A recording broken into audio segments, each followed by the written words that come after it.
Talvez seja por isso que tenhamos hoje gado ao invés de população, Uhum. o Samuel. Ô Paulo, você coloca uma questão que eu acho que é muito importante, que remetendo à nossa estrutura de educação básica, né? Sim, a filosofia aqui presente, bom, vou tentar construir aqui uma fala em três pontos. Primeiro, falando brevemente da educação básica atual, porque a gente tem uma nova estrutura de educação básica a partir da BNCC, que é a Base Nacional Comum Curricular, que foi aprovada recentemente, está em fase de implantação.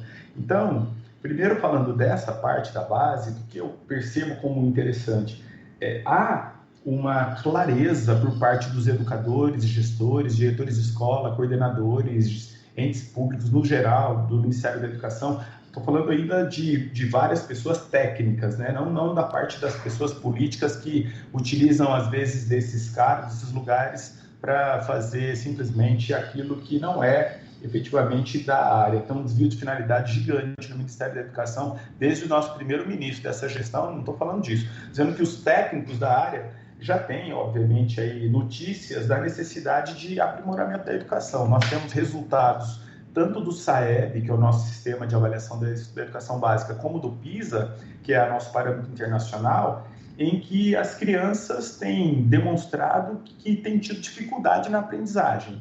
Então, tem uma questão para discutir que é a seguinte: peraí, as pessoas estão tendo aulas, os alunos no geral, não estou falando agora da pandemia, estou falando antes, né? Porque agora não estão tendo aulas também. Mas assim, estavam tendo aulas, estavam fazendo provas, estavam tendo atividades, tarará.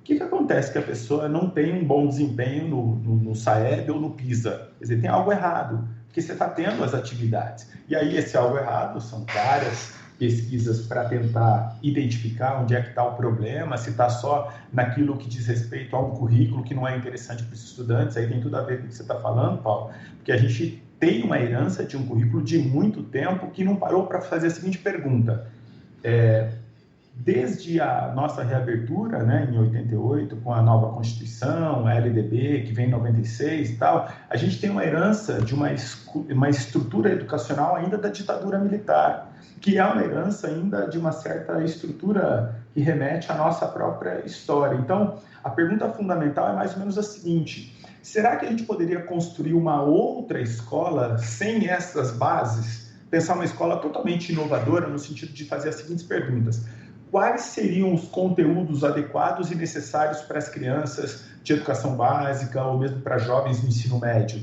O que é essencial se trabalhar? A gente sabe que a maior evasão que se tem na escola básica é no ensino médio. E uma das razões tem a ver, evidentemente, com o ensino médio que até então era desinteressante no geral para muitos estudantes. Também tem o lance de que muitos começam a questão de necessidade de trabalho, então a evasão está ligada a isso também, mas um dos aspectos é esse: a escola, no geral, é vista como algo não interessante. Isso no geral. A filosofia em particular, que tem a ver com a sua pergunta também, Paulo, e aí eu penso que é preciso a gente olhar um pouco para a filosofia e pensar uma filosofia que possa ser interessante para jovem ou mesmo para adultos. Eu vejo lá na nossa universidade, em muitas circunstâncias, muitos alunos comentam de filosofia mais ou menos como você. Pela maneira que você apresenta um pouco, você percebe que você não teve lá o estímulo para falar: pô, que da hora, eu quero ficar lendo filosofia, o negócio é muito legal. Então, aconteceu de alguma maneira que não funcionou, provavelmente na tua turma ou para várias turmas e tal. Isso tem a ver com várias coisas, tem a ver com a estrutura do curso, a estrutura, a forma como o professor vai levar a filosofia ou não e tal. Porque imagina, eu pego um texto filosófico, se eu vou para uma turma e falo: gente, vamos lá, vamos ler esse texto aqui e interpretar esse texto. Tá, eu posso ler um texto de um autor que nasceu em 1596, morreu em 1650 e ficar lá, e isso pode ser desinteressante. O cara fala assim: tá aí, qual é a relação disso daí com o que eu estou vivendo hoje? Eu quero saber o que eu faço. Não dá para ter essa filosofia como instrumento para resolver problemas concretos? A gente tem aí um monte de gente que não consegue pensar, essa filosofia não pode ajudar nisso. E no fim, a gente, muitas vezes, nós repetimos filosofias, mas não fazemos filosofia propriamente, no sentido de construir conceitos, né? Então, uma exigência mínima que tem a ver com isso seria de que a própria área, né, nós todos, professores de filosofia, pudéssemos sempre fazer a seguinte pergunta: será que a forma pela qual a gente decidiu ensinar filosofia, ela provoca a própria filosofia? Então, é muito importante se abrir para ouvir. Então, numa avaliação, perguntar explicitamente para os alunos, e às vezes não precisa nem perguntar. Você olha assim para as pessoas, você sabe como elas estão reagindo em relação à tua aula. O professor está ali falando de qualquer filósofo, sei lá, se for o caso, e se ele não faz articulação com o tempo presente, aquilo fica desinteressante. E uma pergunta essencial é, tá bom, e para vocês, quais são os assuntos de interesse? Essa é uma pergunta básica que dá para fazer. E aí o cara, sei lá, o professor vai lecionar num curso na área de ciência, da comunicação, ou da engenharia, ou da medicina. É claro que os cursos têm que ser diferentes, não pode ser um mesmo. Eu não posso ter um curso fechado de filosofia e vou lá no direito e dou esse curso, vou lá na medicina, dou o mesmo, vou no outro, dou o mesmo. Se eu faço isso, é evidente que esses cursos não terão, provavelmente, interesse, porque eu não estou dialogando com a área. Então, o elemento básico é olhar para a área e olhar para aquele público da área. No semestre passado eu tive uma disciplina, por exemplo, no curso de Ciências Contábeis. É muito legal, cara. Eu adoro essa experiência. Assim. É um negócio estranho inicialmente. Não era uma disciplina exatamente de filosofia, mas na nossa estrutura atual, uma disciplina que está alocada no curso de Ciências Sociais, que tem a ver com direitos humanos, que é alguma coisa que, assim, dessa disciplina que eu quero sempre trabalhar com essa questão, porque você imagine, no momento que nosso país e outros países estão afrontando os direitos humanos o tempo todo, uma disciplina dessa é essencial. Você pega casos concretos de homens públicos que estão desafiando os direitos humanos, joga aquilo lá e vamos fazer um debate sobre isso. Passa um trecho de um filme de, sei lá, 5, 10 minutos como aquecimento, dividir em grupos, vamos pensar e colocar problemas e tal. As aulas, gente, eram aulas aos sábados. E eu ficava impressionado dos debates que nós conseguimos fazer num curso de Ciências Contábeis aos sábados. Então, eu acho que tem tudo a ver com, assim, a motivação que eu já tenho natural, a área também, mas buscar o diálogo com, especificamente, o campo, né? É um desafio gigante. No geral, nós estamos errando, Paulo. Acho que a gente tem que ter essa clareza. Nós, instituições, estamos errando do ponto de vista da educação, uma educação que provoque o pensamento, tanto estamos que nós conseguimos gerar alguém de extrema-direita para governar o nosso país. Isso é uma evidência de que as nossas instituições escolares não estão fazendo o papel que, inclusive, são colocadas como se estivessem fazendo, do tipo, vocês estão doutrinando alunos. Se tivessem, nós não teríamos tido o êxito de uma candidatura de extrema-direita. Então, esse argumento já não se sustenta por essa própria realidade. Mas, mais do que isso, penso que a filosofia é essencial, não só a filosofia, mas também a sociologia, mas também a história, também a geografia, enfim, também a própria literatura. Você imagina um professor de português trabalhando com literatura e vai com, por exemplo, Machado de Assis, O Alienista, que é um texto absolutamente filosófico, para dar um exemplo, né, dentre outros, e a gente tem campo realmente para a questão do pensamento. E é curioso notar que a nossa legislação é muito clara em relação à necessidade de uma formação para a cidadania. A gente pega tanto a nossa Constituição Federal como a LDB, como outros documentos, a gente tem o tempo todo essa defesa de uma formação crítica e cidadã, formação crítica para a cidadania. Ora, então a gente tem necessariamente que defender a necessidade da filosofia nas escolas. Mas, ao mesmo tempo, você tem alguns passos que meio que recuando no sentido de não ter filosofia, né? O ministro da Educação anterior, aquele que fugiu, ele disse, por exemplo, que não podia ter curso de filosofia no Nordeste. Ele falou isso explicitamente. A pergunta é, mas e aí, por quê? Não, ali tem que ter veterinário, não sei o quê. Quer dizer, algum tipo de formulação que não faz o menor sentido. O sujeito não conseguiu entender que a área de ciências humanas, a filosofia em especial, mesmo também a sociologia, outras áreas das ciências humanas, elas fazem parte da formação geral de qualquer profissão. Não é uma coisa específica para as ciências humanas. Se a gente pensar currículos de outros países, como é o caso da Alemanha, ou mesmo países europeus normalmente, você tem uma formação bem sólida, assim, geral. E, claro, depois você vai direcionar. O cara vai fazer engenharia, ele vai para engenharia. Mas, normalmente, você tem 1, 2 anos de uma base muito forte de ciências humanas, envolvendo filosofia, sociologia, história e assim por diante. Mas, mais que isso, a gente não precisa copiar nenhum país, não. Eu defendo que a gente tenha que fazer o nosso próprio currículo, fazer as nossas próprias perguntas, porque os nossos problemas são muito próprios. Nós temos uma sociedade que é muito brasileira. Nossa sociedade não é os Estados Unidos, não é a Europa, não é nada disso. É só aqui. A gente tem uma coisa muito maluca, híbrida.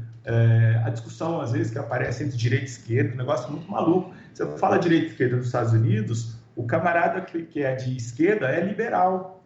Aqui no Brasil isso gera confusão. Você fala, não, liberal não pode ser de esquerda. Então, a gente vai vendo que esses termos que muitas vezes estão em outros lugares e que eles têm sentido consolidado, eles não têm o mesmo sentido no Brasil. Então, eu sou defensor da ideia de que a gente possa construir genuinamente outras concepções de escola, de sociedade, de instituições, tudo, colocar tudo meio que na mesa e falar assim, gente, vamos começar tudo de novo. Eu recentemente estava discutindo com os alunos no curso que eu leciono atualmente, que é pedagogia, e eles são alunos já praticamente professores, último ano.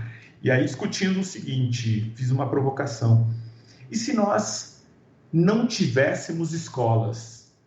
Vou imaginar por um segundo que a gente não tem escolas. E agora a gente vai ter, então, que pensar alguma forma de escola. Mas não precisa ser escola, pode ser outra coisa, outra instituição. Que tipo de instituição a gente poderia pensar? E aí é um exercício muito difícil de se fazer. A gente não consegue se desligar de certas instituições que são a nossa marca. Eu defendo a escola, evidente. Acabamos de publicar um livro defendendo a escola pública, sobretudo.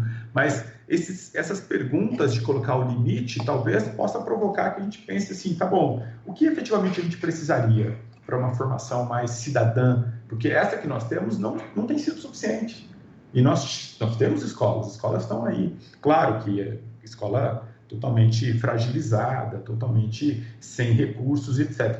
Nós temos os prédios, em muitos casos, né? Então, eu tenho a impressão, Paulo, que há necessidade, sim, de uma discussão sobre currículo, de uma discussão sobre formação de professores, de uma discussão que possa ser feita no sentido de iluminar um currículo que tenha a participação de estudantes da própria comunidade. Atualmente, a nossa base nacional comum curricular, que foi aprovada agora por uma lei de 2017, ela é alguma coisa que vem de cima para baixo. Simplesmente no governo Temer, todo mundo obviamente deve se lembrar disso, né? Veio por meio de uma medida provisória que depois virou lei. Então, quando você não tem a participação efetiva de professores nessas construções, no fundo dos fundos, quando estiver pronto, isso não chega dentro da sala de aula.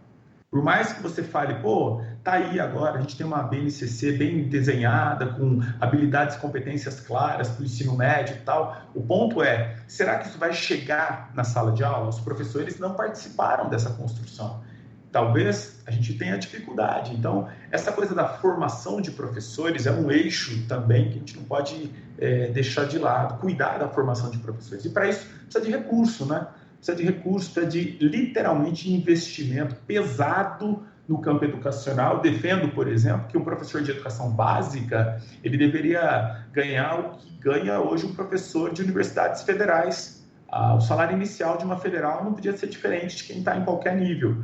Se você faz isso, você vai estimular os melhores candidatos também para o campo da educação. Porque a pergunta fundamental é, tá bom, quem hoje quer ser professor? Então, você tem uma área que não tem muito prestígio do ponto de vista de salário, de carreira, no geral, a educação básica, eu estou falando, com exceção de alguns estados, né? O estado do Maranhão está dando um show nesse sentido, está bem melhor lá, por exemplo, do que o estado de São Paulo. Mas eu penso que há necessidade, sim, então, de homens públicos para que pensem uma forma de financiamento e colocar como central, educação é prioridade 1. E a gente vai ter que descolar recursos para fazer uma revolução na educação. E o salário inicial do professor de educação básica é R$12.000. Vamos começar assim. Aí você fala, pô, de onde que tira grana? Eu tenho também sugestões para isso. Fala que não tem recurso. Tem recurso. A gente gasta, por exemplo, horrores de dinheiro com segurança pública. E parte desse dinheiro, ele existe meio que para manutenção do status quo que só aumenta o número de pessoas e do próprio crime. Desde que eu me entendo por gente, a gente tem um sistema, penal punitivista que não tem diminuído o número de crimes, de criminosos, você pega o número de pessoas que estão no sistema carcerário, ele é crescente nos últimos 10 anos, sempre crescendo. Então, peraí, tem algo errado, esse sistema penal não está funcionando.